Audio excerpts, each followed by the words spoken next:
આમ આદમી પાર્ટીના ધારાસભ્ય ચેતર વસાવા પર સરકાર દ્વારા ખોટો કેસો કરી તેમને જેલમાં નાખી દેવામાં આવ્યા હોય જેને લઈ સુરતમાં આમ આદમી પાર્ટી દ્વારા કલેક્ટર થકી મુખ્યમંત્રીને આવેદનપત્ર આપી રજૂઆત કરી હતી।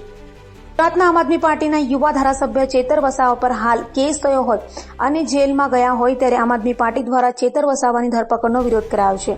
આમ આદમી પાર્ટી દ્વારા સુરત કલેક્ટર થકી મુખ્યમંત્રીને આવેદનપત્ર અપાયું હતું અને જણાવાયું હતું કે ધારાસભ્ય ચેતર વસાવા પર સરકાર દ્વારા ખોટો કેસ ઉપજાવી કાઢી જેલમાં પૂરવામાં આવ્યા છે।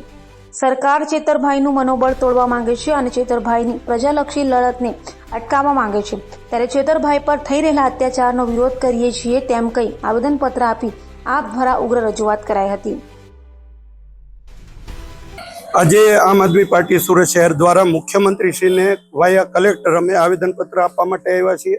સમગ્ર ગુજરાતની અંદર અત્યારે એકમાત્ર ધારાસભ્ય એવા છે કે જે આદિવાસી સમાજ માટે સતત લડતા આવ્યા છે, જનતાના મુદ્દા ઉઠાવતા આવ્યા છે, પણ જ્યારે આ વિસાવદરની અંદર આમ આદમી પાર્ટીની ભવ્ય જીત થતા આ ભાજપના પેટમાં તેલ રેડાયું અને ચૈતરભાઈ વસાવા જે છે એ જ્યારે જનતાના સતત મુદ્દાઓ ઉઠાવી રહ્યા હોય, એમણે મનરેગાના કૌભાંડને ઉજાગર કરેલો હોય, ગંભીર બ્રિજ જેવી કેટલી દુર્ઘટનાઓથી ધ્યાન હટાવવા માટે ચૈતરભાઈને ખોટા કેસમાં ફસાવવા માટે ભારતીય જનતા પાર્ટીએ તંત્રનો દુરુપયોગ કર્યો છે।